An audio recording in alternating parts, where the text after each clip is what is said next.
আরে বউ, কাছে আসো না কেন? আমার তো তোমাকে আদর করার জন্য মনটা আকুপাকু করছে। তাড়াতাড়ি কাছে আসো। এই ফাজিল ছেলে, লজ্জা করে না এসব বলতে? আমি তোমার সিনিয়র, ভুলে যাও কেন? আরে বউ, সিনিয়র হও আর জুনিয়র হও, বউ তো। তো বউকে আদর করব না তো চেয়ে চেয়ে দেখবো? হ্যাঁ, দেখো ফাজিল, কিন্তু কাছে আসবে না। আমি তোমাকে একদম পছন্দ করি না। আরে সোনা, পছন্দ কি এমনি এমনি করবে নাকি?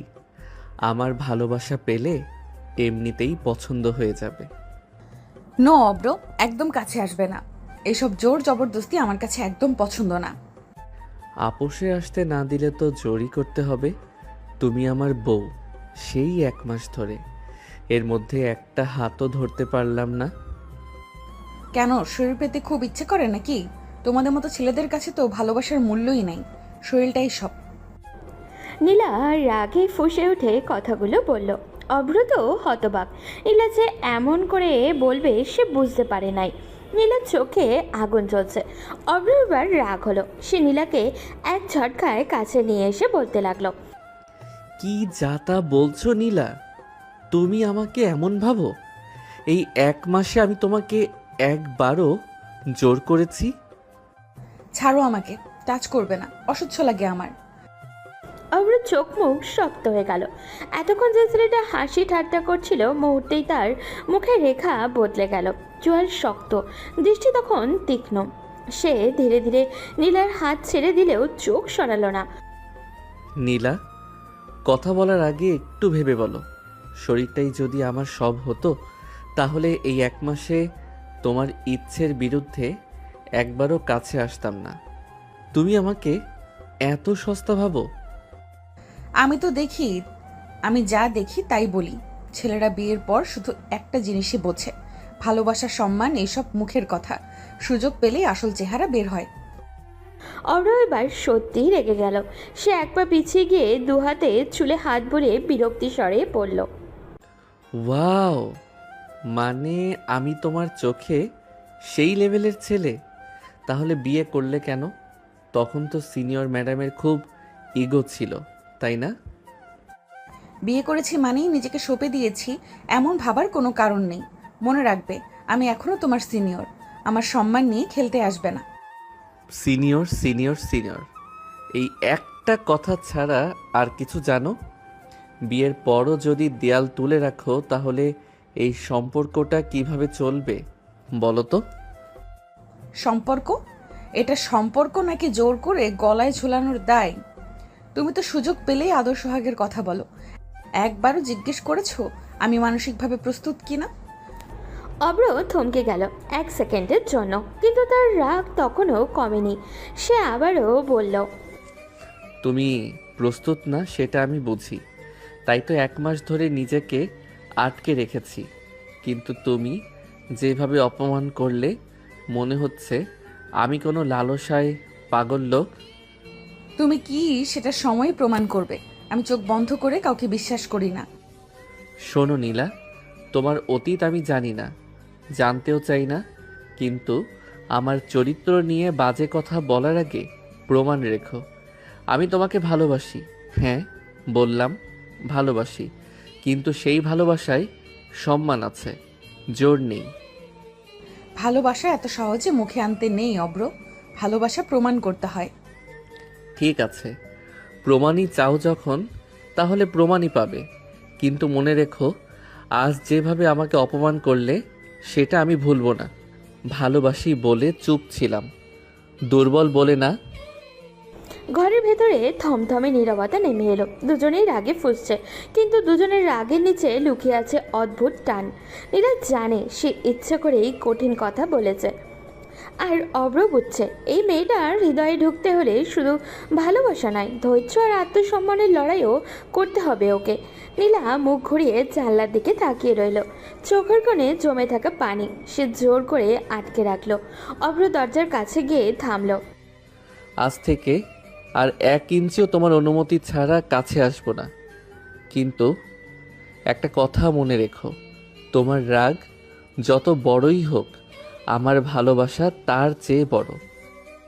বলেই সে দরজা খুলে বেরিয়ে গেল। দরজা বন্ধ হওয়ার শব্দে নীলার বুকটা কেঁপে উঠল। সে ধীরে ধীরে বিছানায় বসে পড়ল। ঘরটা এখন নিস্তব্ধ। দরজা বন্ধ হওয়ার পর যেন অভ্রের পায়ের শব্দ কানে বাজছে নীলার। সে নিজেকে শক্ত করে রেখেছে, কিন্তু বুকের ভেতরটা অদ্ভুতভাবে হালকা ভারী হয়ে আছে। কিছুক্ষণ পরে হঠাৎই দরজার লকটা টুক করে শব্দ করলো। নীলা ভ্রু কুচকে তাকালো।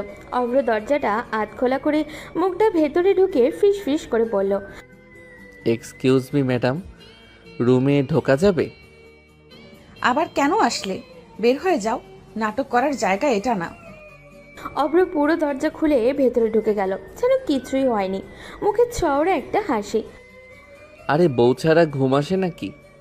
বাইরে গিয়ে শুয়েছিলাম, বালিশটা একদম আরাম দিচ্ছিল না। মনে হলো আমার রাগী বউয়ের ঝাড়ি ভালো ছিল। ফাজলামি করছো? একটু আগে এত সিরিয়াস কথা হলো, আর এখন আবার হাসাহাসি। তোমার কোনো লজ্জা নেই? অভ্র বিছানার কোণায় বসে পা দোলাতে লাগলো। নীলাকে জ্বালাতে তার বেশ ভালো লাগে। লজ্জা আছে, তবে তোমার সামনে আসে না। তুমি রেগে গেলে এত সুন্দর লাগে যে রাগ ভাঙানোর ইচ্ছে করে বারবার। অব্র, আমাকে নিয়ে এসব ডায়লগ মারার দরকার নেই। আমি সিরিয়াস মানুষ, তোমার এই ছেলে মানুষই আমার সহ্য হয় না। হায় আল্লাহ, আমার সিনিয়র ম্যাডাম আমাকে ছেলে মানুষ বলেছে। তাহলে কি করব বলো? টাই পরে এসে জি ম্যাডাম বলবো? হ্যাঁ, সেটাই ভালো, অন্তত সম্মান করতে শিখবে। অভ্র হঠাৎই একটু এগিয়ে গেল, তবে এবার তার চোখে দুষ্টুর ঝিলিক। অভ্র সেভাবেই বলল, সম্মান তো করি বলেই এখনো দূরত্ব রেখে কথা বলছি, না হলে এতক্ষণে।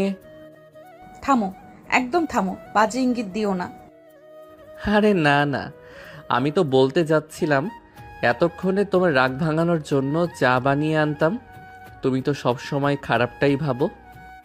নীলা বিরক্তি হয়ে বালিশ ছুঁড়ে মারল অভ্রর দিকে। এই ছেলেটা একদম বেয়াদবের হাড্ডি। অসহ্য, তুমি সত্যি একটা অসহ্য একটা মানুষ। এই অসহ্য মানুষটাই কিন্তু তোমার স্বামী, আর স্বামীর একটা অধিকার আছে রাগী বউকে হাসানো। নীলা মুখ ঘুরিয়ে নিলেও ঠোঁটের কোণে চাপা হাসি ফুটে উঠল ওর, যা সে লুকাতে প্রাণপণ চেষ্টা করছে। অভ্র সেটা দেখে আরও মজা পেল। ওহো, ম্যাডামের ঠোঁট নড়ল কেন? হাসি আসছে নাকি? কিছু না, তুমি বেশি ভেবো না। অভ্র ধীরে ধীরে একটু দূরে শুয়ে পড়ল, মাঝখানে বেশ খানিকটা ফাঁকা রাখা। ঠিক আছে, কথা দিলাম কাছে আসবো না, কিন্তু একটা শর্ত আছে। আবার কি? রাগ করে ঘুমানো যাবে না। অন্তত চোখ বন্ধ করার আগে একবার বলবে গুড নাইট ফাজিল স্বামী। স্বপ্ন দেখছো নাকি? হ্যাঁ, স্বপ্নই তো দেখছি। একদিন এই রাগী সিনিয়র বউ নিজে থেকেই বলবে অভ্র কাছে আসো। নীলা কিছু বলল না, শুধু চুপচাপ শুয়ে রইল। কিন্তু আজ তার রাগের ভেতরেও এক ফোঁটা নরমতা ঢুকে গেছে। আর অভ্র সে জানে এই লড়াইটা মিষ্টি, এই রাগই একদিন ভালোবাসায় বদলে যাবে। তাই সে ইচ্ছে করেই ফাজলামি করে যায়, শুধু তার সিনিয়র রাগী বউটার মুখে এক চিলতে হাসি দেখার জন্য। সকালবেলার নরম রোদ পর্দার ফাঁক দিয়ে বিছানার উপরে এসে পড়েছে। ঘর জুড়ে শান্ত একটা পরিবেশ, দুজনেই গভীর ঘুমে ডুবেছিল। হঠাৎই আরে আমার ইজ্জত হরণ হয়ে গেল রে, কেউ বাঁচাও। নীলা চমকে উঠে চোখ মেলে তাকালো। কিছু বুঝে ওঠার আগেই খেয়াল করলো সে অভ্রকে শক্ত করে জড়িয়ে ধরে ঘুমিয়ে আছে। তার একটা হাত অভ্রের বুকের ওপরে রাখা, মুখ প্রায় কাঁধে গুজেছিল। নীলার চোখ কপালে উঠল, সে দ্রুত সরে গেল। কি আজে বাজে চিৎকার করছো সকালে?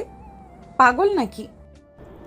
অভ্র নাটকীয় ভঙ্গিতে উঠে বসে চাদর টেনে নিল নিচের গায়ে, তারপর ন্যাকা কণ্ঠে বলল, এখন সরে কি হবে? সারা রাত কি কি করছো আল্লাহই জানে। আমি তো নিরীহ ঘুমাচ্ছিলাম, হঠাৎ দেখি আমাকে জাপটে ধরা হয়েছে। নীলার মুখটা লাল হয়ে গেল রাগে আর লজ্জায়। এই ছেলে আর কি কি করতে পারে আল্লাহ ভালো জানে। মেজাজ গরম করবে না অব্র। আমি কি করতে যাব তোমাকে ফাজিল? ঘুমের মধ্যে কি হয়েছে জানি না। আহারে, সারা রাত কাছে থেকে এখন ঝাড়ি দিচ্ছ? এটা কেমন কথা বলো তো? আমি তো ভেবেছিলাম আমার রাগী বউ একটু নরম হয়েছে। নীলা বালিশ তুলে আবারও মারতে গেল। এই ছেলেকে যতই বলুক শিক্ষা হবে না কখনো। একদম চুপ, বাজে কথা বলবে না। আমি ইচ্ছে করে ধরিনি। ও তাই? তাহলে আমি কি নিজে নিজে তোমার হাতে এসে পড়েছি? আর এই যে আমার শার্টটা কুঁচকে গেছে, এটার দায় কে নেবে? তোমার নাটক সহ্য করার মতো ধৈর্য আমার নেই। সকালে উঠেই এসব শুরু করো কেন? অভ্র মুচকি হেসে ধীরে ধীরে একটু কাছে ঝুঁকলো, তবে স্পর্শ করলো না। কারণ আমার সকালটা খুব সুন্দর হয়েছে। ঘুম ভাঙতেই দেখলাম আমার সিনিয়র বউ আমাকে শক্ত করে ধরে আছে। এমন সকাল কি রোজ পাই? বেশি বাড়াবাড়ি করো না। আর একবার এসব বললে সত্যিই রাগ দেখাবো। আচ্ছা আচ্ছা, রাগ করো না, কিন্তু একটা কথা বলি, রাগী বউরা নাকি ঘুমের মধ্যে আসল মনের কথা বলে ফেলে। কি বলতে চাইছো? বলতে চাইছি, তুমি যতই বলো আমাকে পছন্দ করো না, তোমার অবচেতন মন কিন্তু আমাকে ছাড়তে চায় না। অব্র, আর একবার এসব বললে ভালো হবে না। নিজের কল্পনা নিজের কাছেই রাখো। ঠিক আছে ম্যাডাম, তবে আজ থেকে সাবধান থাকবো। যদি আবার আমার উপর ঝাঁপিয়ে পড়ো, আগে থেকেই জানিয়ে দিও। বের হও আমার সামনে থেকে, অসহ্য একটা মানুষ। অভ্র হেসে হেসে বাথরুমের দিকে চলে গেল। আর নীলা বিছানায় বসে রইল। বুক ধরফর করছে ওর। রাগে লজ্জায় নাকি অন্য কিছুর জন্য সে নিজেও বুঝে উঠতে পারছে না। তবে একটা কথা নিশ্চিত, এই ফাজিল স্বামীর সাথে তার প্রতিটা সকাল এমন ঝগড়ায় আর অদ্ভুত মিষ্টি দিয়ে শুরু হয়। বাথরুম থেকে পানি পড়ার শব্দ থামতেই দরজা খুলে বের হলো অভ্র। ভেজা চুলে ফোঁটা ফোঁটা পানি পড়েছে, হাতে তোয়ালে। সে একদম নিশ্চিন্ত ভঙ্গিতে আয়নার সামনে গিয়ে দাঁড়ালো। চিরুনি হাতে নিয়ে খুব মন দিয়ে চুলগুলো আঁচড়াতে লাগলো, যেন কোনো সিনেমার হিরো শুটিংয়ের আগে প্রস্তুতি নিচ্ছে। বিছানায় বসে থাকা নীলা অজান্তেই তাকিয়ে আছে তার দিকে। চোখ সরাতে চাইলেও পারছে না ও। অভ্র আয়নায় নীলার প্রতিচ্ছবি দেখে মুচকি হাসল। কি ব্যাপার বউ, আমাকে খুব হ্যান্ডসাম লাগছে নাকি? এত মন দিয়ে দেখছো কেন? নীলা হকচকিয়ে গেল, মুখ শক্ত করে ফেলল। এই ছেলে এখন নিশ্চিত তাকে পচানো শুরু করবে। কে বলল দেখছি? আয়নার সামনে একটা বাদর লাফালাফি করছে, সেটাই দেখছিলাম। অভ্র চিরুনি থামিয়ে নাটকীয়ভাবে ঘুরে দাঁড়ালো। তাকে কি বাদর বলল নাকি? কথাটা অভ্রের খুব গায়ে লাগলো। কি বললে? আমি বাদর? হ্যাঁ, হ্যান্ডসাম না, বাদর লাগছে। খুব খুশি হয়ে দাঁড়িয়ে আছো কেন জানি না। ও আচ্ছা, তাহলে সারা রাত বাদরকে জড়িয়ে ধরে ঘুমিয়েছ কে? বলো তো শুনি। আবার শুরু করেছো? বলেছি না ঘুমের মধ্যে কি হয়েছে জানি না। অভ্র ধীরে ধীরে তার দিকে এগিয়ে এলো, তবে আগের মতো দূরত্ব রেখেই বলল, জানো না তো, কিন্তু আমার তো বেশ ভালোই মনে আছে। কেউ একজন খুব শক্ত করে ধরে রেখেছিল, আমি তো নড়তেই পারিনি। মিথ্যা কথা বলবে না, একদম বাড়াবাড়ি করো না অব্র। আহারে, এখন সব দোষ আমার। আমি তো নিরীহ বাদর, কিছু বললেই দোষ হয়ে যায়। তোমার এই ন্যাকামি আমি সহ্য করি না। সকাল সকাল মাথা গরম করো না। মাথা গরম তো তোমারই হচ্ছে ম্যাডাম, আমি তো শুধু সত্যিটা বলছি। এই বাদরটাকে কিন্তু খুব আদর করা হয়েছিল রাতে। কি ভাগ্য বলো তো। অব্র, আর একটা শব্দ বললে ভালো হবে না। নিজেকে খুব স্মার্ট ভাবো না। আচ্ছা আচ্ছা, রাগ করো না, তবে একটা কথা মানতেই হবে, তোমার রাগ দেখলে আমার আরও বেশি মজা লাগে। তোমার মজা একদিন বন্ধ করে দেব আমি। দেখি কিভাবে বন্ধ করো, তবে সাবধান, বাদর কিন্তু খুব একরোখা। রাগী বউয়ের ভালোবাসা না পাওয়া পর্যন্ত পিছু ছাড়বে না। নীলা মুখ ঘুরিয়ে চলে গেল আলমারির দিকে, কিন্তু তার ঠোঁটের কোণে অদৃশ্য একটা হাসি খেলা করছে। আর অভ্র আয়নার সামনে দাঁড়িয়ে নিজের চুল ঠিক করতে করতে মনে মনে বলছে, এই রাগ, এই ছাড়ি, সব কিছুই মাঝে মাঝে লুকিয়ে আছে তার বইয়ের নরম মন। সকালটা আজ একটু বেশি জমজমাট। ডাইনিং টেবিলে গরম গরম পরোটা, ডিম ভাজি আর চায়ের কাপ থেকেই ধোয়া উঠছে। নীলা চুপচাপ বসে আছে, মুখের গম্ভীর একটা ভাব। অব্র ঠিক তার বিপরীতে বসে পরোটা ছিঁড়তে ছিঁড়তে এমনভাবে তাকিয়ে আছে যেন বড় কোনো দুষ্টুমি করার প্ল্যান করছে ও। মা, আজকে কিন্তু পরোটাটা একটু বেশি গোল হয়েছে। বুঝতেই পারছি আমার রাগী বউয়ের হাতের ছোঁয়া আছে। কি আজে বাজে কথা, আমি কিছুই করিনি। আরে করেছো, তোমার রাগের তাপেই তো পরোটা ফুলে উঠেছে। দেখুন মা, আপনার বাদর ছেলে কেমন করে, সকাল সকাল শুরু করে দিয়েছে। অব্রর মা মুচকি হেসে ছেলের দিকে তাকালেন। এই দুজনের অভিযোগ শুনতে শুনতেই তিনি শেষ। অব্র, জ্বালাস কেন মেয়েটাকে? একটু শান্তিতে খেতে দে। না জ্বালালে পেটের ভাত হজম হয় না মা। তুমি তো জানো আমি ছোটবেলা থেকেই এমন। ছোটবেলায় ছিলে ঠিক আছো, কিন্তু এখন বড় হয়েছো, তাও এই ফাজলামে কমে না কেন? বড় হয়েছি ঠিকই, কিন্তু বউটা তো সিনিয়র, তাই নিজেকে ছোটই মনে হয়। তোমরা দুজন শুরু করলে আমার নাস্তা জমে যায়। তবে অব্র, একটু কম কর, মেয়েটা নতুন এসেছে, সব কিছুতে সময় লাগে। আচ্ছা মা, আজকে আর বেশি জ্বালাবো না। তবে একটা কথা বলি, রাগ করলে নীলাকে আরও সুন্দর লাগে। তুমি চুপ করবে নাকি উঠে যাব? আরে না, উঠে গেলে তো আমার সকালের বিনোদনটাই শেষ হয়ে যাবে। নীলা এবার সত্যিই উঠে দাঁড়াতে গেল। অব্র তাড়াতাড়ি বলে উঠল, আচ্ছা বসো, আর কিছু বলবো না, খাও শান্তিতে। নীলা অনিচ্ছায় আবারও বসে পড়ল, কিন্তু মুখে রাগ থাকলেও চোখের কোণে এক চিলতে হাসি লুকিয়ে আছে ওর। অব্রের মা সব বুঝে চুপচাপ চা খেতে লাগলেন, আর অব্র সে পরোটা খেতে খেতে মনে মনে বলছে, রাগে সিনিয়র বউকে না চালালে সকালটা যেন ফাঁকা ফাঁকা লাগে। এভাবেই হাসি ঝগড়ার মাঝে তাদের সংসারের সকালটা রঙিন হয়ে উঠল। সকাল করে এখন প্রায় অফিস টাইম। অব্র শার্ট প্যান্ট পরে টাই ঠিক করে আয়নার সামনে শেষবারের মতো নিজেকে দেখছে। চুলে হালকা জেল দিয়ে বেশ স্মার্ট লাগছে তাকে।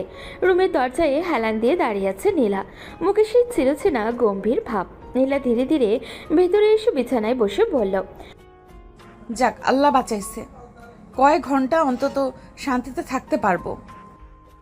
অব্র টাই ঠিক করতে করতে আয়নায় তাকিয়ে হেসে ফেলল। সে জানে নীলা তার না থাকতেই খুশি। বেশি খুশি হইও না সোনা, এমন কথা বললে কিন্তু অফিসেই যাব না। না গেলে আমার কি? তাহলে সত্যি সত্যি না যাই? আজকে ছুটি, সারাদিন তোমার সাথে থাকবো। তাহলে চাকরি থাকবে না, তখন বুঝবে সংসার কিভাবে চলে। চাকরি না থাকলে আরও ভালো, সারাদিন তোমার সাথে থাকতে পারবো। রাগী বউকে জ্বালানোই হবে ফুল টাইম জব। তুমি সত্যিই অসহ্য, কাজকর্ম নিয়ে কোনো সিরিয়াসনেস নেই তোমার। সিরিয়াস তো আছি, তবে তোমার সামনে এলেই সব সিরিয়াসনেস উধাও হয়ে যায়। কি করব বলো? অভিনয় কম করো, অফিসে যাও, দেরি হচ্ছে। অব্র ব্যাগ কাঁধে তুলে দরজার দিকে এগিয়ে আবারও থেমে গেল। সে একটু এগিয়ে এসে বলল, একটা কথা বলি। আবার কি? আমি না থাকলে কি সত্যি একটু মিস করবে না? একদম না, বরং ঘরটা শান্ত থাকবে। আহারে, এত নিষ্ঠুর!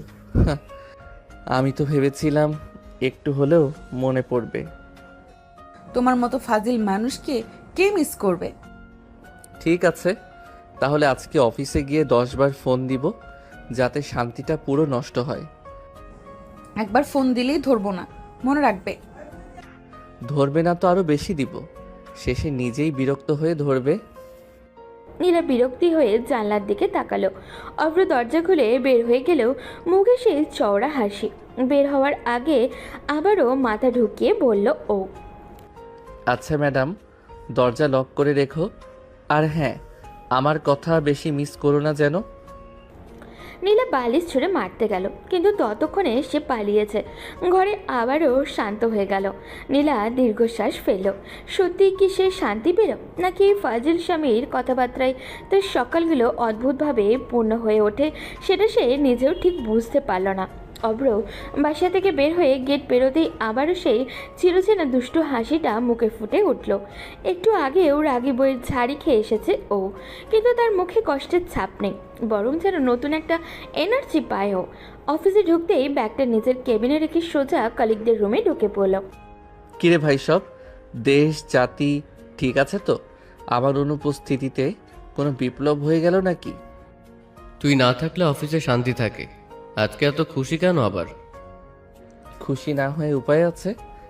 সকালে রাগী বউয়ের সাথে 2 রাউন্ড ঝগড়া দিয়ে এসেছি, এখন সারাদিন এনার্জি ফুল। ভাই, তুই এত দুষ্টুমি করিস কিভাবে? বউ তোকে মারে না? মারার চেষ্টা করে, কিন্তু আমি তো অভ্র, ঝাড়ি খেয়েও হাসতে পারি, এটাই ট্যালেন্ট। সত্যি বল, বউ তোকে সহ্য করে কিভাবে? সহ্য না করলে চলবে না, রাগ করে ঠিকই, কিন্তু আমি জানি আমার জন্যই রাগটা জমে থাকে। ওহো, এখন দেখছি দার্শনিক মুডে চলে গিয়েছিস। সকালে আবার কি করেছিস? কিছু না রে, আয়নার সামনে দাঁড়িয়েছিলাম, দেখি ম্যাডাম চুপচাপ তাকিয়ে আছে, বললাম সুন্দর লাগছে নাকি, ব্যাস তারপর থেকে আমি বাদর। ভাই, তুই সত্যিই নির্লজ্জ। এমন কথা বলে কিভাবে বেঁচে থাকিস? জীবনটা সিরিয়াস করে কী লাভ? বউ রাগ করবে, আমি ফাইজলামি করব, এটাই তো আমাদের কেমিস্ট্রি। সাবধানে থাকিস, একদিন কিন্তু সত্যি সত্যি বিপদে পড়বি। বিপদে পড়লেও সমস্যা নেই, রাগী বউ আছে না, শেষমেশ আমাকেই বাঁচাবে। দুজনেই হাসতে লাগলো। অফিসের কাজ শুরু হওয়ার আগেই অভ্র পুরো ফ্লোর হাসির রোল ফেলে দিয়েছে, কিন্তু হাসির আড়ালে তার মনে বারবার ভেসে উঠছে নীলার রাগী মুখটা। সে মোবাইলটা বের করে তাকালো, কল দেবে না থাক একটু পরে, বেশি তাড়াতাড়ি ফোন দিলে আবার ঝাড়ি খেতে হবে। অভ্র মুচকি হেসে নিজেকেই বলল, দেখি ম্যাডাম কয় ঘন্টা আমার কথা না ভেবে থাকতে পারে। অফিসে কাজ শুরু হলেও তার দুষ্টুমি থামে না। আর রাফি মনে মনে ভাবে, এই ছেলেটার এত এনার্জি আসে কোথা থেকে। অফিসের কাজ তখন জমে উঠেছে, সবাই নিজ নিজ ডেস্কে মন দিয়ে কাজ করছে। এমন সময় পিয়ন এসে বলল, অব্র ভাই, স্যার ডাকছেন। দোয়া করিস ভাই, যদি আর ফিরে না আসি। সবাই হেসে উঠল। অব্র ফাইল হাতে নিয়ে বসের কেবিনে ঢুকলো। বস গম্ভীর মুখে ফাইল দেখছিলেন। অব্র ঢুকতেই মাথা তুলে তাকালেন তিনি। অভ্র, তুমি কি অফিসকে ক্লাব বানিয়ে ফেলেছ? বাইরে এত হাসাহাসি কেন? না স্যার, আমি তো শুধু কর্মপরিবেশ আনন্দময় রাখার চেষ্টা করছি। আমি তোমার স্যার, এটা মনে রেখো। স্যার তো দারোগা না যে ভয় পাবো। কেবিনে কয়েক সেকেন্ডে নীরবতা, তারপর বস নিচের অজান্তেই হালকা হেসে ফেললেন। তোমার সাহস কিন্তু কম না অভ্র। সাহস না স্যার, আত্মবিশ্বাস। আপনি তো জানেন আমি কাজ ঠিকঠাক করি, তাই একটু ফাইজলামি করলে মাফ পাবো ভাবি। কাজ ভালো করো বলেই কিছু বলি না, কিন্তু সীমা জানা দরকার। জি স্যার, সীমা জানি, তবে হাসি ছাড়া কাজ করলে জীবনটা খুব শুকনো লাগে। তুমি একদিন বড় বিপদে পড়বে তোমার এই দুষ্টামুর জন্যে। বিপদে পড়লে আগে আপনাকেই ডাকবো স্যার, আপনি তো আমার অফিসের অভিভাবক। যাও কাজ করো, আর বাইরে গিয়ে নাটক কম করো। জি স্যার, তবে একটা কথা, আপনি রাগ করলে কিন্তু আপনাকেও বেশ ইয়াং লাগে। বের হয় এখনই। অব্র হেসে কেবিন থেকে বের হয়ে এলো। বাইরে এসে বন্ধুরা ঘিরে ধরলো ওকে। কিরে, আজকে বাঁচলি? স্যার জানে আমি এমনই, কাজ ঠিক থাকলে আবার দুষ্টামি সহ্য করতেই হবে। অফিসে আবার হাসির রোল পড়ে গেল। সবাই জানে অভ্রের এই ফাজলামি রাগ দেখানোর মতো হলেও তার মনটা খুবই পরিষ্কার। আর বসও জানে এই ছেলেটা সীমা ছাড়ায় না, শুধু পরিবেশটাকে হালকা করে রাখে। এভাবেই অফিসেও নিজের আলাদা ছাপ রেখে চলে অভ্র। ফাজিল, দুষ্টু, কিন্তু দায়িত্বশীল। দুপুর গড়িয়ে লাঞ্চ ব্রেক। অফিসের ক্যান্টিনে সবাই খাওয়া দাওয়া নিয়ে ব্যস্ত। কেউ গল্প করছে, কেউ মোবাইল স্ক্রল করছে। অভ্র ট্রে হাতে বসেছে ঠিকই, কিন্তু তার মন খাবারে নেই। চোখ বারবার মোবাইলের স্ক্রিনে যাচ্ছে। সে নিজের মনে মুচকি হেসে বলল, দেখি তো ম্যাডাম কয় ঘন্টা আমার কথা না ভেবে থাকতে পারে। সে আর দেরি না করে কল দিল।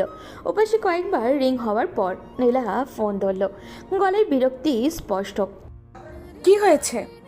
অফিসে কাজ নেই নাকি? কাজ আছে, কিন্তু মন নেই। মন তো বাসায় রেখে এসেছি। আবার শুরু করেছো? আমি ব্যস্ত আছি। ব্যস্ত? কি নিয়ে? আমাকে মিস করার প্ল্যান বানাচ্ছ নাকি? একদম না, শান্তিতে আছি। ফোন না করলে আরও শান্তি থাকতাম। আহারে, আমি না থাকলে ঘর নাকি শান্ত? তাহলে কি আজ থেকে অফিসেই রাত কাটাবো? হ্যাঁ কাটাও, তাতে আমার কোনো সমস্যা নেই। সমস্যা নেই। তাহলে রাতে কে জড়িয়ে ধরবে বলো তো?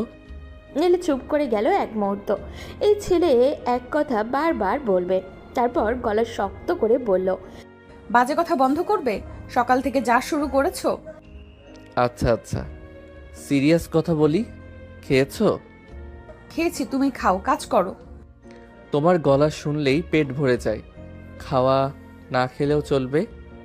অব্র, আমাকে জ্বালানোর জন্যই ফোন দিয়েছো তাই না? একদম।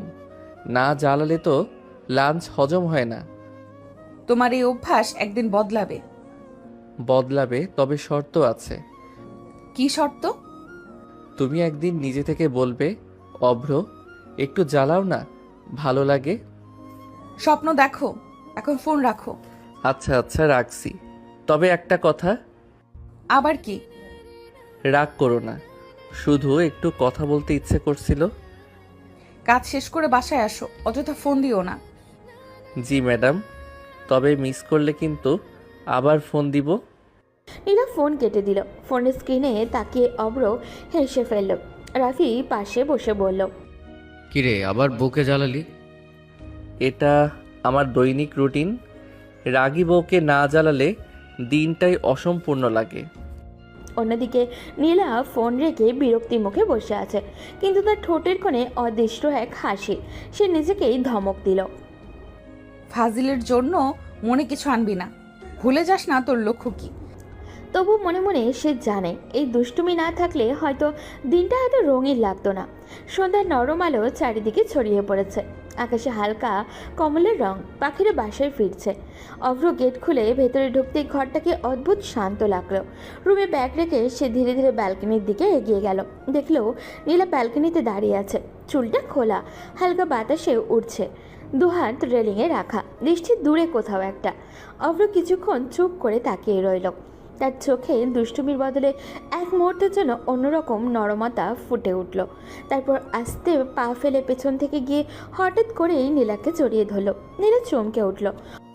এই কি করছো? ছাড়ো আমাকে। অভ্র আরও শক্ত করে জড়িয়ে ধরে মাথাটা তার কাঁধে কাছে নামিয়ে পড়ল। উফ, সারাদিন পর আমার রাগী বউকে পেলাম। না জড়িয়ে ধরলে কি চলে? একদম ছাড়বে। এইসব নাটক আমার সহ্য হয় না। নাটক না ম্যাডাম, এটা বাস্তব। স্বামী বাসায় এসে বউকে জড়িয়ে ধরবে, এটাই তো নিয়ম। তোমার নিয়ম তোমার কাছে রাখো, আগে হাত ছাড়ো।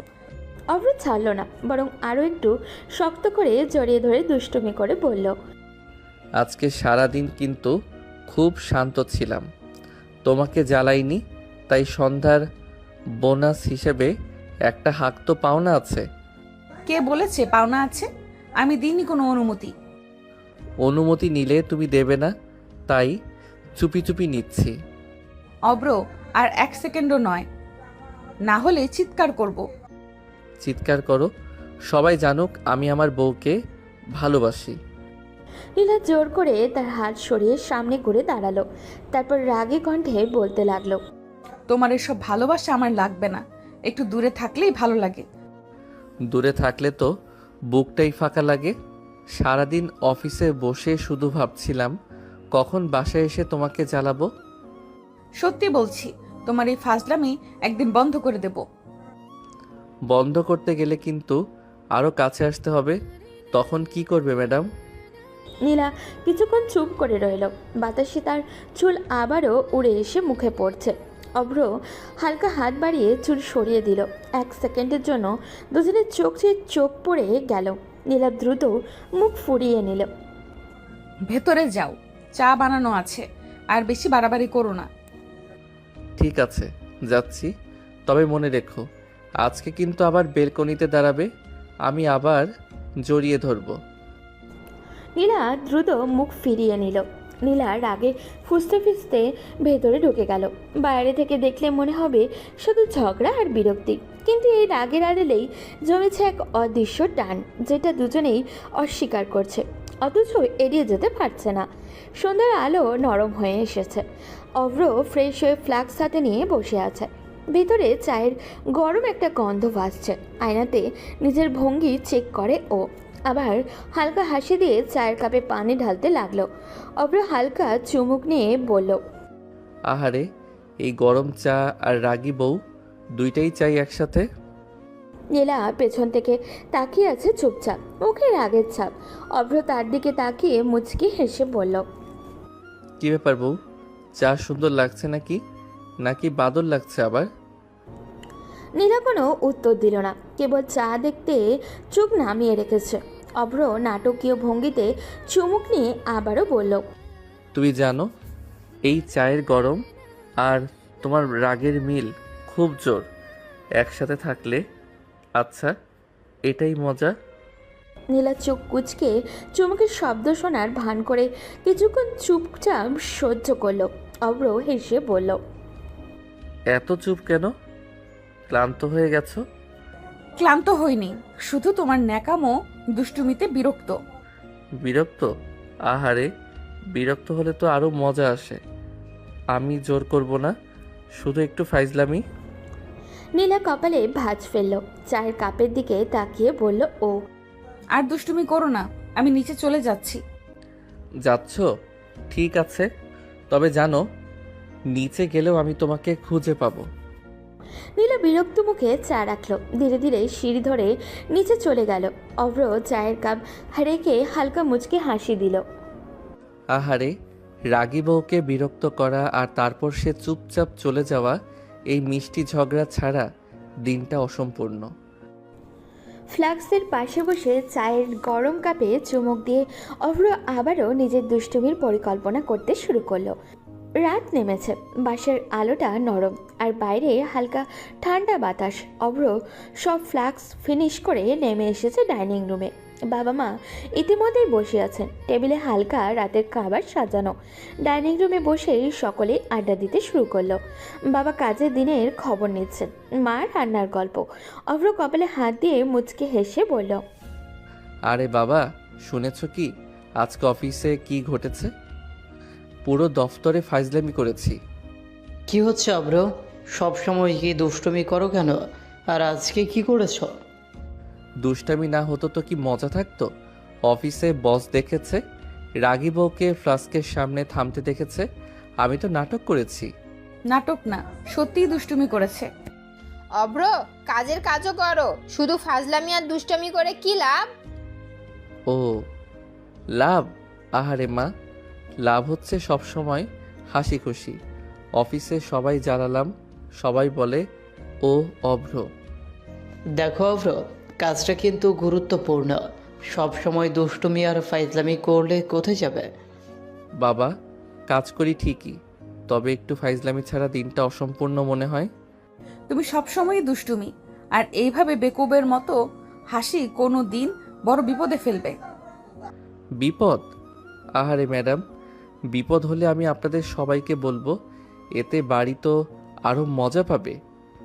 এইভাবেই রাতের ডাইনিং রুমে আলো আর হাসি ছড়িয়ে আছে। সব কিছু স্বাভাবিক মনে হলেও অভ্র দুষ্টুমি ও নীলার রাগের মিশ্রণ পুরো ঘরকে একরকম রঙিন করে তুলেছে। অভ্র যেন চুপচাপ বসে থাকতে পারে না। খাবারের ফাঁকে ফাঁকে ছোট ছোট দুষ্টুমি ছুড়ে দিতে থাকে, সব কিছুতেই হাসি ফোটাচ্ছে। বাবা গম্ভীর চোখে আবারও বললেন, অভ্র, এবার সত্যিই সাবধানে থাকো। সব সময় দুষ্টুমি করা বন্ধ করো। জি বাবা, কিন্তু হাসি ছাড়া তো দিনটা অর্ধেক ফাঁকা লাগে। সবাই এক মুহূর্ত চুপ করে গেল, তারপরে হেসে ফেলে। ডাইনিং রুমের রাতটা শান্ত হলেও ছোট ছোট ফাজলামি আর ঝগড়া খুনসুটি পুরো পরিবেশকে প্রাণবন্ত রাখছে।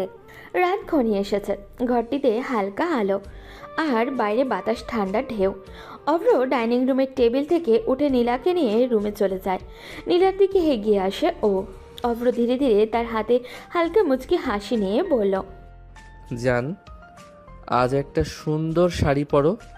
নীলা একবার চোখ ঝাপসা করে তাকালো, তারপর রাগে গলায় বলল, কেন? আমি কি পাগল রাতে সুন্দর শাড়ি পরে সাজবো? না জান, আমি তোমাকে নিয়ে ঘুরতে যাব। তোমার মতো পাগলের সাথে কে যাবে? আমি একদম যাব না।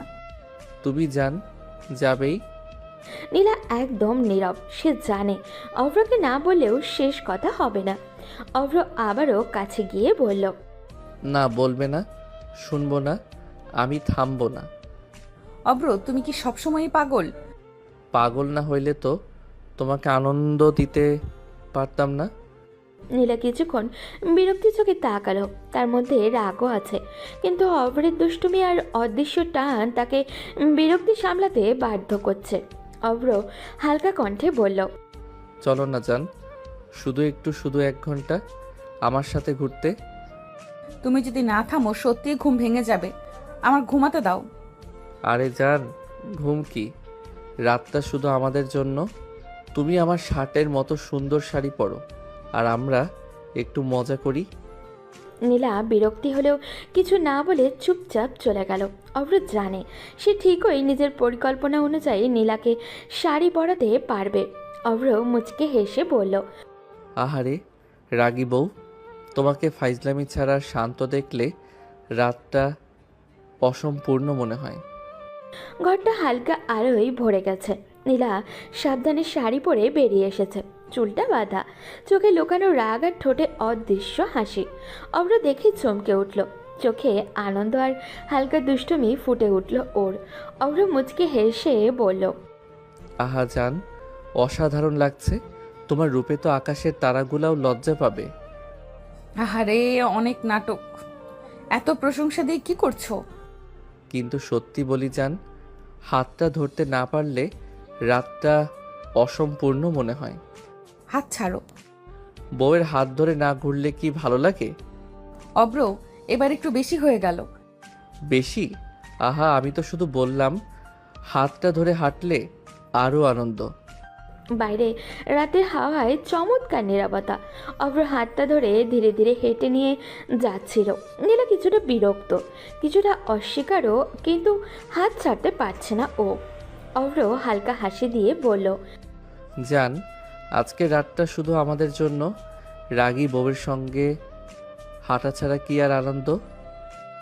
রাতের বাতাসটা হালকা ঠান্ডা, রাস্তায় আলো মৃদু।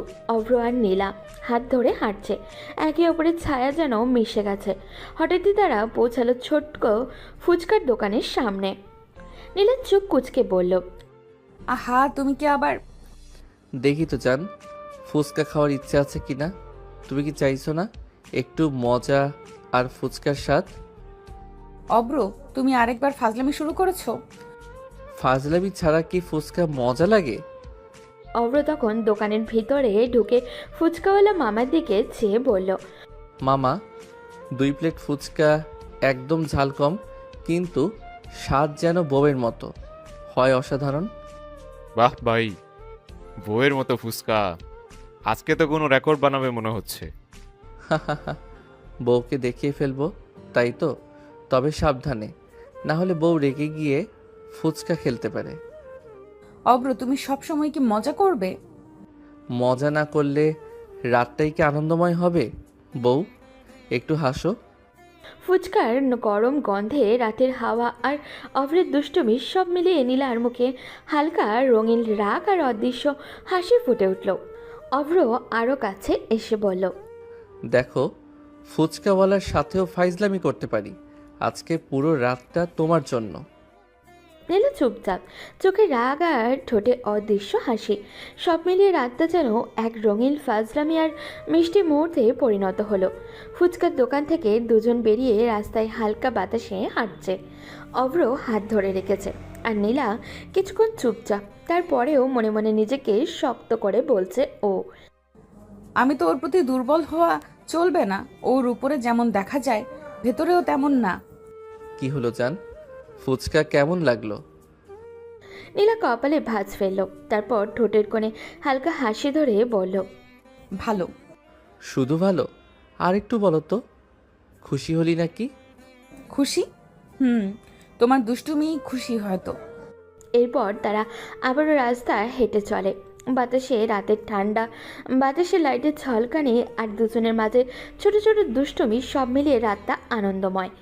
অভ্র হঠাৎই হাতের শক্তি আরেকটু বাড়িয়ে বলল, আরে জান, রাতটা এইভাবে হেঁটে হেঁটেই কেটে যাবে। বিরক্ত করো না অব্র, বাসায় চলো। মজা ছাড়া রাত কি ভালো লাগে? কিছুক্ষণ হেঁটে তারা ধীরে ধীরে বাড়ির দিকে এলো।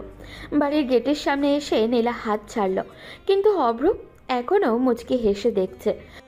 ঠিক আছে জান, এবার বাসায়। আজ আর পালাতে পারবে না। এত দুষ্টু হলেও কখনো কখনো তার দুষ্টুমিতেই যেন হার মানি। বাসে ঢুকতেই নীলা থমথমে হয়ে ওয়াশরুমের দিকে এগিয়ে গেল শাড়ি বদলানোর জন্য। অভ্র দ্রুত এগিয়ে এসে হঠাৎই হাত ধরে বলল, জান, বদলাতে হবে না। অব্র, বিরক্ত লাগছে, এই শাড়ি পরে থাকতে পারবো না। সব দূর করে দেব সোনা, চিন্তা করো না। নীলা কিছুটা হতবাক হয়ে দাঁড়ালো। অভ্র তার পাশে এসে ঠোঁটে ঠোঁট ডুবিয়ে দিল, হালকা আদর করতে লাগলো ও। অভ্র মৃদু কণ্ঠে বলল, হার পারছি না জান, আজ রাতটা শুধু তোমার জন্য। নীলা চুপচাপ দাঁড়ালো।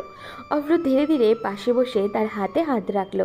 নীলা কিছু বলার জন্য মুখ খুললে নিবে, অমনি সময় অভ্র তাকে বিছানায় ধাক্কা দিয়ে ফেলে ঠোঁটের ঠোঁট ডুবিয়ে কিস করতে লাগলো। নীলার দম বন্ধ হয়ে আসছে। অভ্র একটানে নীলার শাড়ি খুলে বুকে মুখ ডুবিয়ে কিস করতে লাগলো। নীলা ছটফট করছে ছাড়া পেতে, কিন্তু অভ্র আজ নিজের মধ্যেই নেই। সে আবারও ঠোঁটের ঠোঁট ডুবিয়ে কিস করতে লাগলো। আস্তে আস্তে ভেসে গেল ভালোবাসার অতল গভীরে। ভোরের হালকা আলো ঘরে ঢুকছে। নীলার চোখ ধীরে ধীরে খুললো আর অবাক হয়ে দেখলো অভ্র তার বুকে মাথা দিয়ে শুয়ে আছে। অব্র, কি করছো? নীলা রাগে ধাক্কা দিয়ে তাকে সরিয়ে দিল। অভ্র চুপচাপ উঠে হালকা হেসে বলল, কি হলো জান? তোমাকে বারণ করেছিলাম কাছে আসতে, তুমি সরোনি, জোর করে ঘনিষ্ঠ হয়ে বসেছো। আরে নীলা, আমাদের বিয়ে অনেক দিন হয়েছে, দূরে থাকা সম্ভব হচ্ছিল না। দূরে না থাকা আর জোর করে কাছে আসার মধ্যে পার্থক্য আছে। ঠিক আছে, বুঝলাম, রাগ করো না। ঘরের আলো হালকা আর বাতাসে একটু নরম ঠান্ডা। অভ্র নীলাকে জড়িয়ে ধরতে নিলে নীলা রাগে চোখ কুঁচকে অভ্রর দিকে তাকিয়ে বলল, টাচ করবে না আমাকে। কেন না জান, অধিকার আছে আমার। নাই, আমি মানি না। তোমাকে কতবার বলতে হয়, বুঝছো না? মানতেই হবে জান, বিয়ে হয়েছে আমাদের, আর দূরে থাকা সম্ভব নয়। নীলা রাগে লাল হয়ে গেল। অভ্রের সিরিয়াস ভঙ্গি দেখে কিছুটা থমকে গেল ও, কিন্তু গর্ব আর রাগ মিলিয়ে তার মুখ আরও রঙিন ছাপ ফেলেছে। অভ্র উঠে ফ্রেশ হয়ে বাসার বাইরে বেরিয়ে অফিসের জন্য রওনা দিল। নীলা কিছুক্ষণ চুপচাপ তাকিয়ে রইল। অফিসে ঢুকতেই অভ্র চুপচাপ ডেস্কে বসে কাজ করছে। তার চোখে হালকা ভাব, মনে ভরে নীলার কথা ভেসে আসছে ওর। রাফি পাশ দিয়ে এসে বলল, কি ভাই, আজ কেন দুষ্টুমি করছিস না?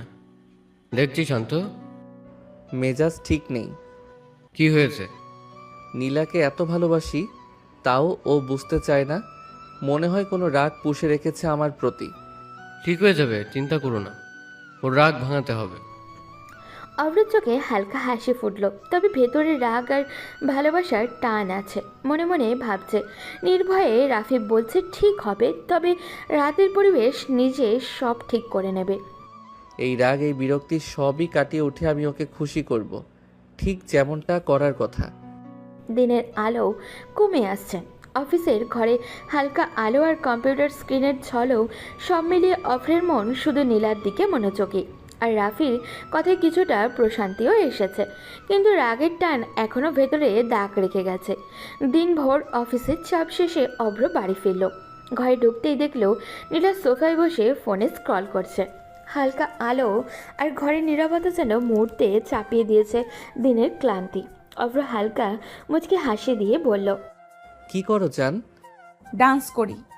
আরে জান, ভালোভাবে কি বলতে পারো না? না, তোমার সাথে ভালোভাবে কথা বলতে ইচ্ছে করছে না। অভ্রের চোখে তখন দুষ্টুমি ফুটল। সে ধীরে ধীরে নীলার কাছে এগিয়ে গেল, হালকা আদর করার ভঙ্গি দেখালো ও। অভ্র হেসে বলল, তুই চাইলে আমি নিজের ড্যান্স করব জান। এরপর অভ্র নীলা ঘনিষ্ঠভাবে কাছে টেনে কিস করতে লাগলো। নীলার চোখ বড় করে রাগ দেখালো, গায়ে আগুন লাগার মতো তেজ ছিল ওর। অব্র কি শুরু করেছো তুমি? আরে জান, বউকে আদর না করে কি থাকা সম্ভব? নীলা রেগে গেলেও ঠেলতে পারল না। অভ্র আরও একটু ঘনিষ্ঠ হয়ে তাকে কিস করতে শুরু করলো, আর গভীরভাবে কাছে টেনে নিল ওর। গভীর রাত, চারপাশটা নিস্তব্ধ, শুধু দেয়াল ঘড়ির টিকটিক শব্দ আর জানলার ফাঁক দিয়ে ঢুকে পড়া হালকা চাঁদের আলো। হঠাৎই নীলার ফোনটা কেঁপে উঠল। রাত প্রায় 2টো। নীলার চোখ মেলে স্ক্রিনের দিকে তাকালো। নামটা দেখেই তার মুখের অভিব্যক্তি বদলে গেল। সে ধীরে ধীরে উঠে বসলো, পাশে ঘুমন্ত অভ্রের দিকে একবার তাকালো ও, তারপর নিঃশব্দে ব্যালকনির দিকে চলে গেল। ব্যালকনির দরজা আস্তে করে বন্ধ করেই কল রিসিভ করলো ও। ওপাশ থেকে ভেসে আসছে একটা মেয়ের কান্না, ভাঙা ভাঙা কণ্ঠ, যেন বুকের ভেতরে জমে থাকা কষ্ট একসাথে বেরিয়ে আসছে। নীলা গম্ভীর গলায় বলল, তুই কান্না করিস না প্লিজ, আগে শান্ত হ। ওপাশ থেকে আবারও কান্না, কিছু অস্পষ্ট কথা। নীলার চোখ শক্ত হয়ে উঠল, আর তার গলায় দৃঢ়তা। শোন, সব কিছুর হিসাব নেব আমি, একটুও ছাড়বো না। তার চোখে তখন রাগ, ক্ষোভ আর প্রতিজ্ঞা। যে নীলা সারাদিন অভ্রের দুষ্টমিতে বিরক্ত হয়, সেই নীলাই এখন অন্যরকম, শক্ত, স্থির, ভয়ঙ্করভাবে সিরিয়াস। এদিকে বিছানায় শুয়ে থাকা অভ্রর হালকা ঘুম ভেঙে গেছে।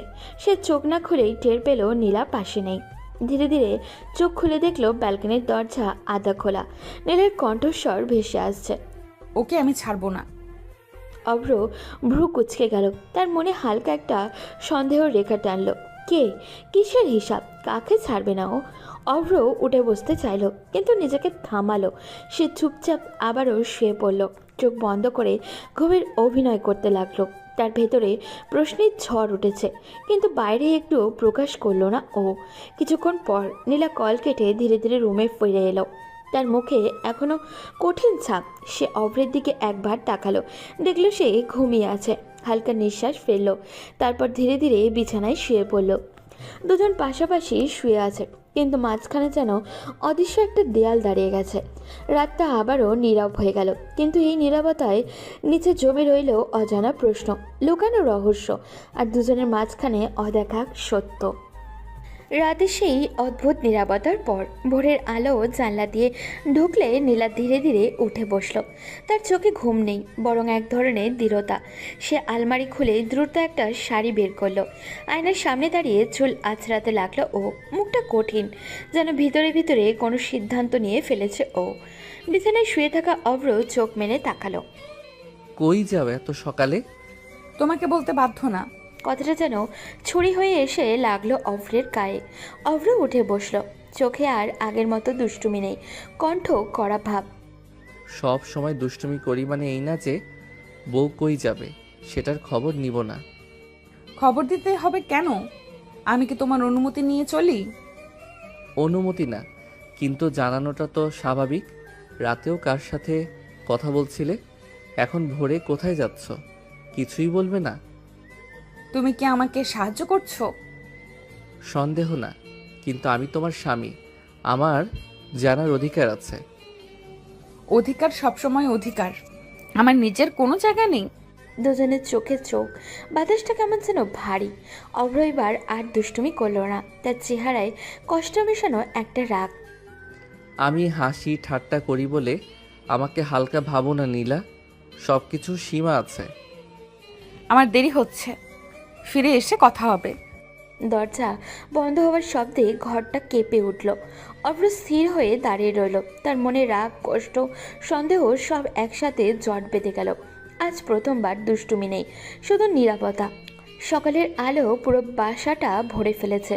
উপরের ঘরে ঝড় বয়ে গেল, নিচতলার পরিবেশ এখনও শান্ত। রান্নাঘর থেকে ভাজা পেঁয়াজের গন্ধ আসছে। ঘড়িতে তখন 8:30। নীলা ধীরে ধীরে সিঁড়ি বেয়ে নিচে নামলো। তার মুখে চাপা টান, চোখের নিচে হালকা কালচে দাগ। রাতের ঘুমটা ঠিক মতো হয়নি তো বোঝাই যাচ্ছে। ডাইনিং স্পেসে অভ্রের মা চা বানিয়েছিলেন। নীলাকে এত সকালে তৈরি হয়ে নামতে দেখে একটু অবাক হলেন উনি।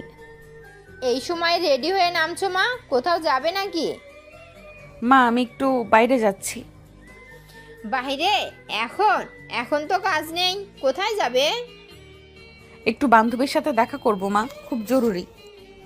খুব জরুরি শব্দ বলার সময় তার গলায় কাঁপছিল।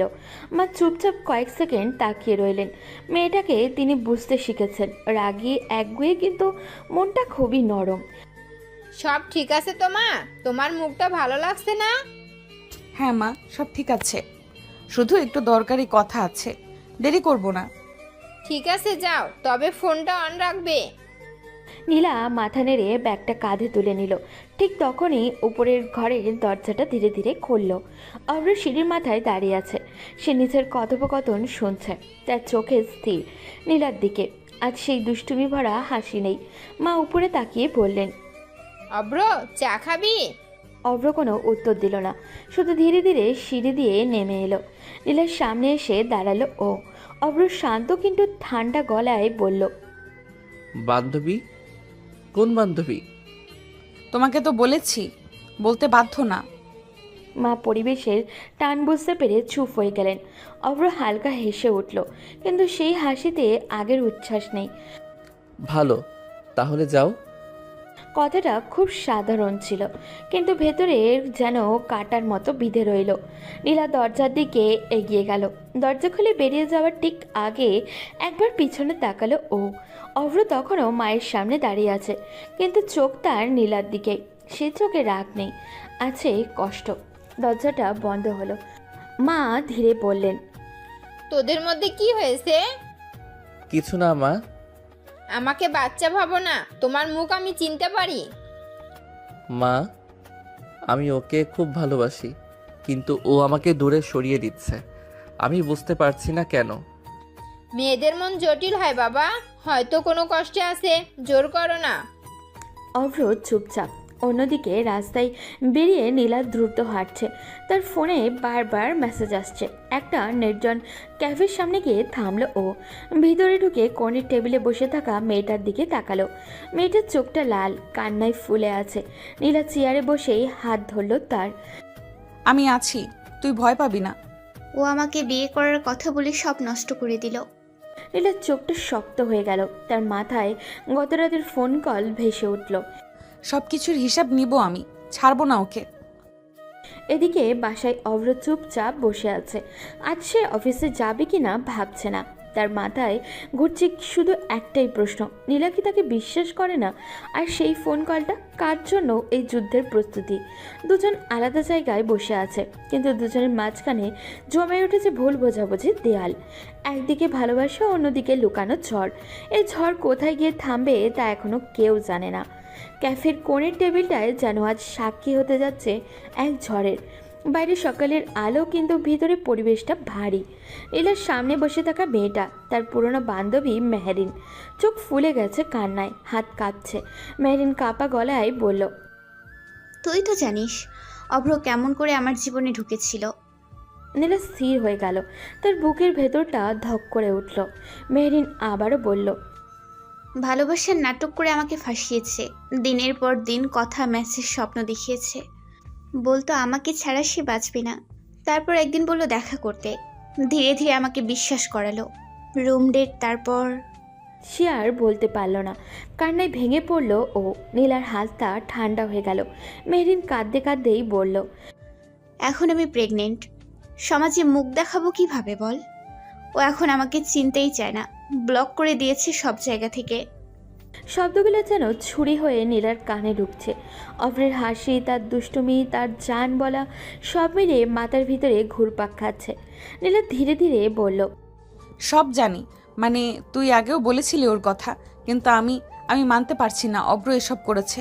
আমি এতদিন ওর সাথে আছি, এমন তো কখনো মনে হয় নাই। মানুষকে চেনা এত সহজ না নীলা। তোকে এত ভালো স্বামী সেজে দেখিয়েছে, কিন্তু আমার সাথে যা করেছে তা কি মিথ্যা? নীলার মাথার ভিতরে দ্বন্দ্ব। একদিকে তার স্বামী যে তাকে সারাক্ষণ দুষ্টুমি করে বিরক্ত করে ভালোবাসে বলে দাবি করে, অন্যদিকে তার বান্ধবী যে আজ ভেঙে পড়েছে। নীলা ফিসফিস করে বলল, প্রমাণ আছে তোর কাছে? মেহরিন কাপা হাতে ফোন বের করলো। পুরনো চ্যাট, ছবি, ভয়েস নোট। নীলার বুক ধরফর করতে লাগলো। কিছু মেসেজ, অভ্রর নাম, প্রোফাইলের ছবি, কিন্তু তারিখগুলো নীলা চোখ কুচকে দেখলো। তার তারিখগুলো তাদের বিয়ের আগের। সে হঠাৎই স্থির হয়ে গেল। এগুলো কতদিন আগের? প্রায় 2 বছর। নীলা চুপ হয়ে গেল। 2 বছর আগে তখন তো তাদের বিয়ে হয়নি, কিন্তু প্রশ্ন অন্য জায়গায়। অভ্র কি সত্যি প্রতারণা করেছে, নাকি কোনো ভুল বোঝাবুঝি? নীলার চোখে জল চলে এলো। সে ধীরে ধীরে বলল, আমি সত্যটা জানবো, তুই ভয় পাবি না। আমি একা হয়ে গেছি নীলা। তুই একা না। এদিকে বাসায় বসে অভ্র জানে না তার অতীতের কোনো ছায়া আজ তার বর্তমানকে তাড়া করতে শুরু করেছে। দুষ্টুমি করা সেই ছেলেটা আজ অজান্তেই দাঁড়িয়ে আছে এক ঝড়ের সামনে। আর নীলা, সে এখনও শুধু স্ত্রী না, এক বন্ধু, এক বিচারক আর এক আহত নারী। সত্যি কি মিথ্যা কি, নাকি দুজনের মাঝখানে জমে উঠেছে ভয়ঙ্কর ভুল বোঝাবুঝি? ক্যাফের ভিতরে বাতাসটা ভারী হয়ে আছে। মেহেরিন কাঁদতে কাঁদতে মাথা নিচু করে বসে আছে। নীলা তার হাত শক্ত করে ধরে রেখেছে। নীলা ধীরে ধীরে কিন্তু দৃঢ় কণ্ঠে বলল, শোন, এই সন্তান যদি সত্যিই অভ্রের হয়, তাহলে আমি ওকে ডিভোর্স দিয়ে তোর সাথে বিয়ে দেব। তুই চিন্তা করিস না। তুই পারবি? অন্যায় করলে তার শাস্তি হবেই। আমি কাউকে ছাড়বো না। কথাগুলো বললেও নীলার বুকের ভেতরটা কাঁপছিল। ভালোবাসা আর রাগ একসাথে জট বেঁধে আছে। বিকেল গড়িয়ে সন্ধ্যা। নীলা বাসার সামনে এসে থামলো। দরজা খুলতেই সে অবাক হয়ে গেল। অভ্র আজ অফিসে যায়নি। সে ড্রয়িং রুমে বসে আছে, চোখে অদ্ভুত এক স্থিরতা। নীলা কিছু না বলে সোজা নিজের রুমের দিকে হাঁটলো। ব্যাগ রেখে আলমারি খুলে কাপড় বের করতে লাগলো ও। অভ্র দরজার পাশে দাঁড়িয়ে তাকিয়ে আছে। কই ছিলে সারাদিন? তুমি জেনে কি করবে? কথাটা যেন আগুনে ঘি ঢাললো। অভ্র ধীরে ধীরে রুমের ভেতরে ঢুকলো। তার চেহারায় আর দুষ্টুমি নেই। আমি জেনে কি করব মানে? সব কিছু জানার অধিকার তোমার আছে। এই কথাটা বারবার বলো না। অভ্রের মেজাজ এবার সত্যিই গরম হয়ে গেল। সে এক ঝটকায় কাছে এসে নীলার 2 কাঁধ ধরে ফেলল। কিছু না বলে হঠাৎই তাকে কিস করতে লাগলো। রাগ, কষ্ট আর অধিকার বোধ মিশে আছে সেই স্পর্শে। নীলা হতভম্ব। সে ধাক্কা দিয়ে সরাতে চাইল। অভ্র এবার রাগে কণ্ঠে বলল, আমি ছাড়া কে জানবে আমি তোমার স্বামী? ঘরটা নিস্তব্ধ। নীলার চোখে আগুন আর জল একসাথে জমে উঠেছে। তার মাথায় ভেসে উঠেছে মেহেরিনের কান্না, সেই চ্যাট, সেই অভিযোগ। সে ধীরে ধীরে বলল, আমি মানি না। কি মানো না? নীলা ঠোঁট কামড়ে চুপ করে রইল। সে সব কথা এখন বলবে না। প্রমাণ ছাড়া অভিযোগ ছুড়ে দিতে চায় না ও, কিন্তু তার ভেতরের আগুন জ্বলছে। অভ্র কিছুক্ষণ তাকিয়ে রইল। তার চোখে বিভ্রান্তি। সে বুঝতে পারছে না, কিছু একটা তো ভীষণ ভুল হচ্ছে। দুজন একই ঘরে দাঁড়িয়ে, কিন্তু মাঝখানে দূরত্ব মাইলের। ভালোবাসা আছে, রাগও আছে, অভিযোগ আছে, আর আছে এমন এক সত্য যা এখনও পুরোপুরি প্রকাশ পায়নি। রাতে খাবার টেবিলটা আজ অদ্ভুত নীরব। ডাইনিং টেবিলে ভাতের গরম ভাপ উঠছে, ডাল, ভাজি, মুরগির ঝোল সাজানো, কিন্তু কারোরই মনেই যেন খাবারের রুচি নেই। অভ্র চুপচাপ বসে খাচ্ছে, মাথাটা নিচু। সারাদিন রাগ এখনও পুরোপুরি যায়নি। নীলা এসে চুপচাপ বসলো। তার চোখের নিচে ক্লান্তির ছাপ ঠিকই, কিন্তু তখনই অভ্রের মা নরম গলায় বললেন, নীলামা, কেমন আড্ডা দিলে বান্ধবীদের সাথে? আড্ডা দিতে যাইনি মা। তাহলে? ও একটা বড় বিপদে পড়েছে মা, তাই সাহায্য দরকার। টেবিলের বাতাস যেন হঠাৎই থমকে গেল। মা ভ্রুকুচকে বললেন, কি বলো, কি বিপদ? নীলা গভীর শ্বাস নিল। তার চোখে এক মুহূর্তের জন্য অভ্রের দিকে গেল। অভ্র মাথা নিচু করে খাচ্ছে, যেন কিছুই শুনছে না, কিন্তু তার আঙুলের চাপে চামচ শক্ত হয়ে আছে। নীলা ধীরে ধীরে সব বলতে শুরু করলো। একটা ছেলে ওর সাথে অনেকদিন সম্পর্ক ছিল, ভালোবাসার কথা বলেছে, বিয়ের স্বপ্ন দেখিয়েছে, তারপর একদিন সব ছেড়ে দিয়েছে। এখন মেয়েটা প্রেগনেন্ট, ছেলেটা অস্বীকার করছে। হায় আল্লাহ! মেয়েটা একা হয়ে গেছে মা, সমাজে মুখ দেখাতে পারছে না। কি বলো? ছেলেটা এত খারাপ? একটা নিরীহ মেয়ের এমন ক্ষতি করলো? ওর কখনো ভালো হবে না, আল্লাহ বিচার করবেন। শব্দগুলো যেন ভারী হয়ে আছড়ে পড়ল। অভ্র তখনও চুপচাপ খাচ্ছে। তার মুখে কোনো অভিব্যক্তি নেই, কিন্তু তার চুয়ালটা শক্ত। চামচের শব্দ একটু জোরে হলো প্লেটে। মা বলতে লাগলেন, আজকালকার ছেলেপেলে কেমন হয়েছে, সম্পর্ক করবে, ব্যবহার করবে, তারপর ছেড়ে দেবে। মেয়েদের জীবন নিয়ে খেলা, এটা কি খেলনা? এলার বুক ধকধক করছে। সে চুপ করে শুনছে। তার মনে হচ্ছে প্রতিটা শব্দ যেন কারোর দিকে ইঙ্গিত করছে। অভ্র হঠাৎই পানি খেলো, গ্লাস নামিয়ে খুব স্বাভাবিক গলায় বলল, ও সব কথা কি প্রমাণিত? কি মানে? মানে এক পক্ষের কথা শুনে কাউকে দোষী বানানো ঠিক না। নীলা তাকিয়ে রইল তার দিকে। তাদের চোখ এক মুহূর্তের জন্য আটকে গেল। সেই দৃষ্টিতে প্রশ্ন, রাগ, সন্দেহ সব মিলে আসে। মা বিরক্তি হয়ে বললেন, প্রমাণ থাকুক বা নাই থাকুক, এমন কাজ করলে ছেলেটা মানুষ না। অভ্র কিছু বলল না।